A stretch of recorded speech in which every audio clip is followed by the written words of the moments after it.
Cartas de Cristo. Áudio 4, página 10.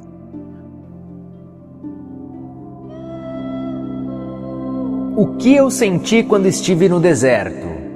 Fui elevado no interior de uma luz radiante e me senti maravilhosamente vibrante, vivo e com poder. Eu estava cheio de êxtase e alegria e sabia, sem dúvida alguma, que aquele poder era o verdadeiro Criador, do qual todas as coisas criadas haviam recebido o seu ser. Esta gloriosa harmonia interior, paz e sensação de perfeita realização.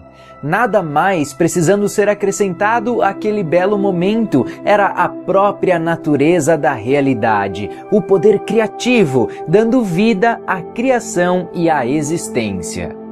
O que vi, compreendi e percebi quando estive no deserto. Fui elevado dentro de outra dimensão de percepção consciente, que me permitiu ver a verdade com relação à vida e à existência.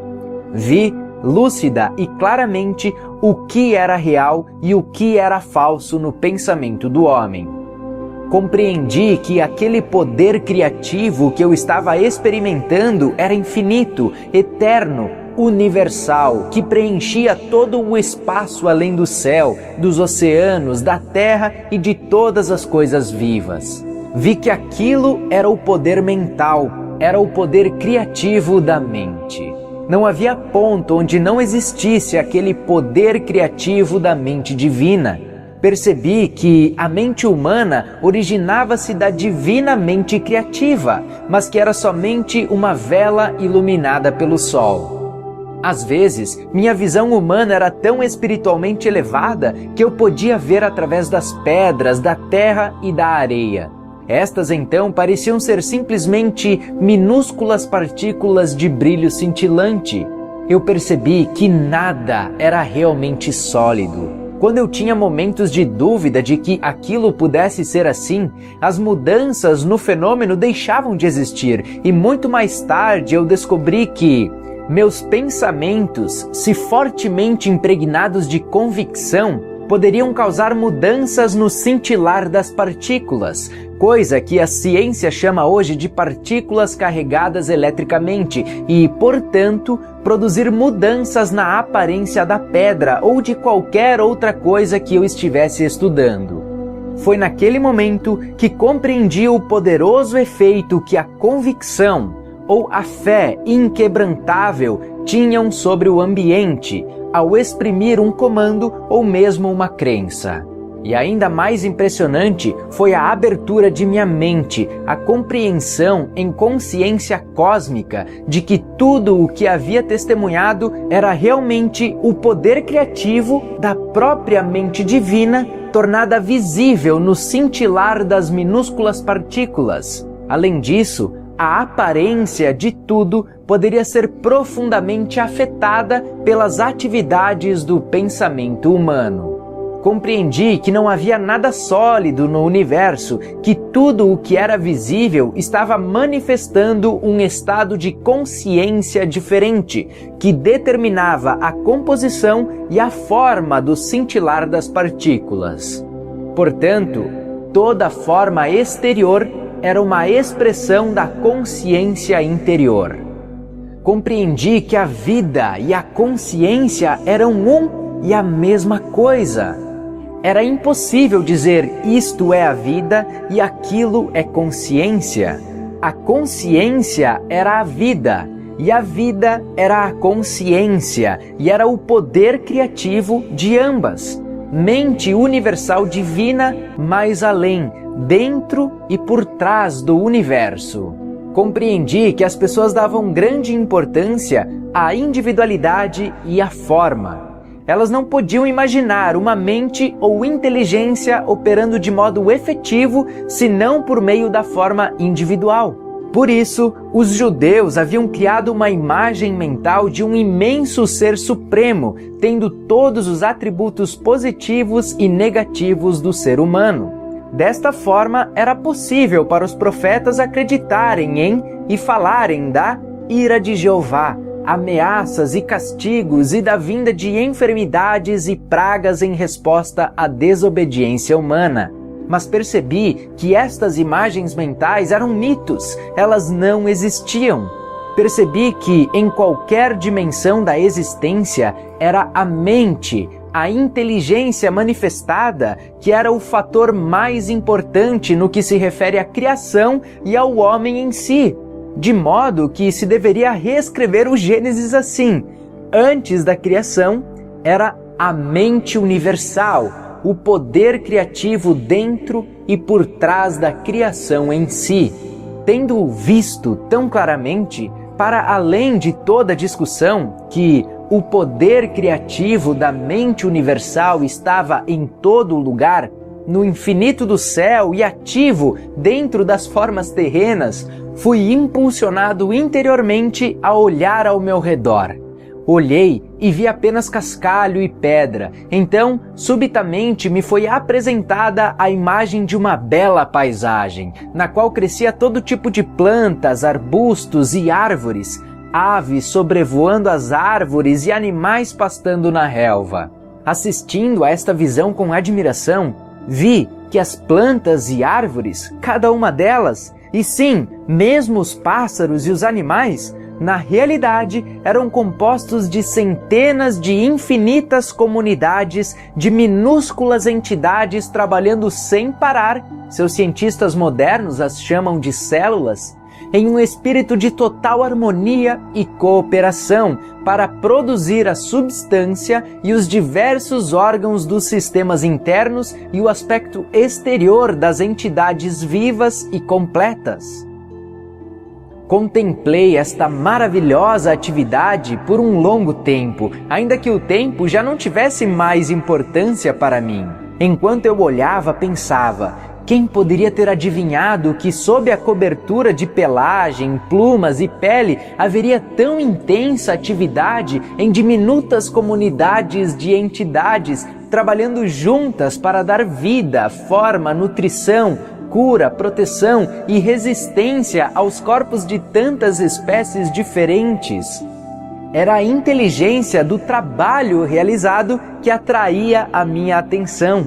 Assim, compreendi que o trabalho era uma parte integral da atividade do poder criativo, desde a menor entidade, a célula, dentro dos sistemas viventes, até a mais avançada entidade no universo, o homem em si.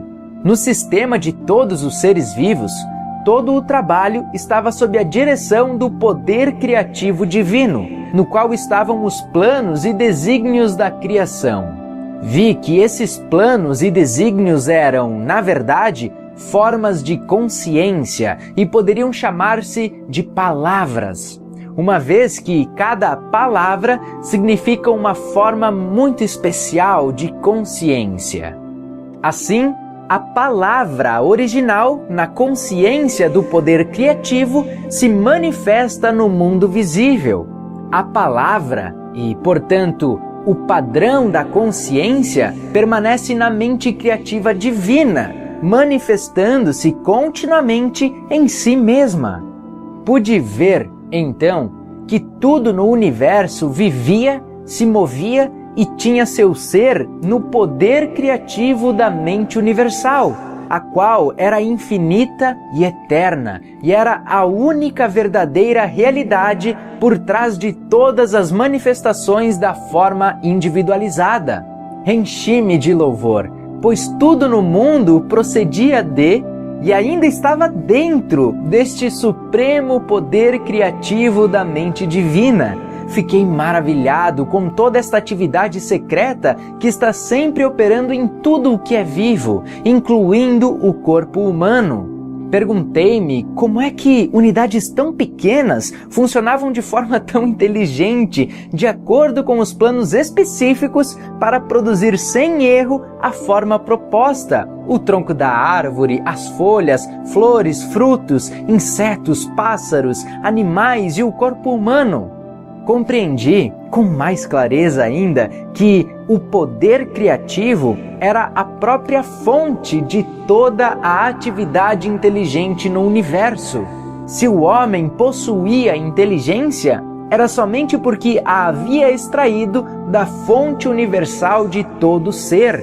Além disso, foi-me mostrado que o poder criativo divino sempre trabalha de acordo com certos princípios de construção exatos e fundamentais. Foi-me mostrado que, assim como os homens têm características claras e uma natureza bem definida ao se apresentarem frente ao mundo, assim também o poder criativo possui uma natureza clara e definida, características distintas, as quais poderiam ser claramente reconhecidas na maneira com que todos os seres vivos, plantas, animais, aves e homens, foram construídos e mantidos.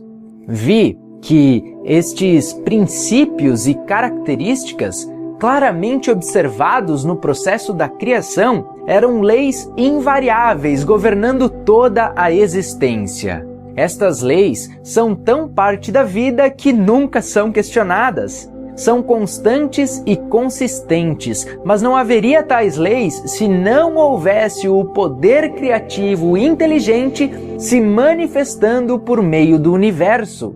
Estes princípios da criação, as características do poder criativo em si, são os seguintes. Eu os traduzo para o seu tempo presente porque estes princípios são eternos. 1. A natureza do poder criativo é crescimento. Tudo o que é vivo sempre cresce. O crescimento é uma característica universal, um princípio invariável da existência. 2. A natureza do poder criativo é alimentação e nutrição.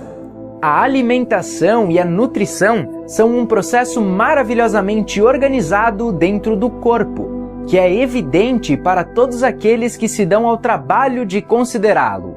A alimentação é fornecida para todos os seres vivos de acordo com as preferências individuais, e o alimento é digerido para promover a saúde e o bem-estar. Quando pequenas criaturas nascem, o leite já está dentro da mãe, pronto, à espera do recém-nascido. Isso também é princípio misterioso da existência que ninguém pode negar. Nenhuma ciência pode explicar por que teria aparecido na existência esta função do sistema, que assegura a sobrevivência da espécie. A função em si mesma pode atualmente ser compreendida, mas não o porquê, a mola mestra da função. 3. A natureza do poder criativo é cura. A cura é uma característica natural da existência e pode-se dizer que é um processo de aperfeiçoamento natural que ocorre para assegurar o conforto individual, mas ninguém pode explicar o que impele a atividade de cura. 4. A natureza do poder criativo é proteção. A proteção é uma característica integral do poder criativo e tudo o que parece ser a sua atividade aparentemente milagrosa no mundo é dirigida à proteção. Hoje, seus livros de medicina descrevem os vários sistemas protetores do corpo. Mas, quando estava no deserto, vi a característica de proteção inerente ao poder criativo inteligente da seguinte forma. À medida que as plantas, aves e animais estavam me sendo apresentadas para que os observasse de forma inspirada, pude ver como cada necessidade de proteção havia sido amorosamente fornecida, com grande atenção a cada detalhe. 5. Esta característica de proteção é combinada com outra característica dinâmica de satisfação das necessidades. Isso é evidente no fornecimento de pelos, pelagem e plumas para proteger a pele dos seres vivos, aquecendo-os no frio e abrigando-os no calor. Vi as delicadas terminações dos importantes e sensíveis dedos receberem a apropriada proteção de unhas e cascos. As sobrancelhas protegem os olhos do suor. As pálpebras e os cílios protegem os olhos da poeira e do dano. percebi que os animais que atraem moscas foram equipados com o tipo de cauda que os faz livrar-se delas mais rapidamente. Que tipo alegre e feliz de amor e cuidado se expressou nesses pequenos atributos físicos que pareciam insignificantes e de pouca consequência, e ainda assim tinham repercussões profundas para o conforto de todo ser vivo. Estes luxos físicos, somados ao desenho básico dos corpos, foram claramente o resultado de uma inteligência que teve a intenção de que a criação fosse confortável e feliz, livre do estresse que teriam experimentado homens e animais se não tivessem sido proporcionados estes luxuosos detalhes. Mesmo as funções naturais foram tão inteligente e confortavelmente desenhadas que suscitam agradecimento. E tudo isso tão bem escondido. Que abençoada, que afortunada a humanidade ao nascer em uma vida tão maravilhosamente suprida. Mais uma vez, ergui louvores e fui elevado em uma dourada luz interior de maravilhoso arrebatamento. Pois via que, além de estarem livres do estresse, as criaturas viventes haviam sido criadas para expressarem a amorosa e exuberante natureza do poder criativo.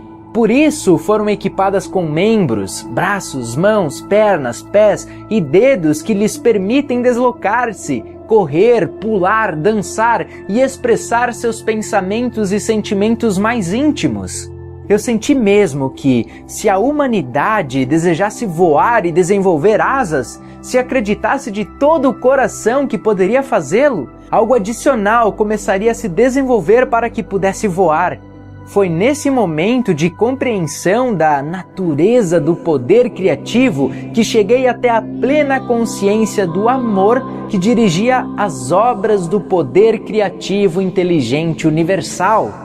Ponderando sobre este amor, percebi que a mãe, na criação, nutre, protege, satisfaz as necessidades e tenta promover a cura de sua prole.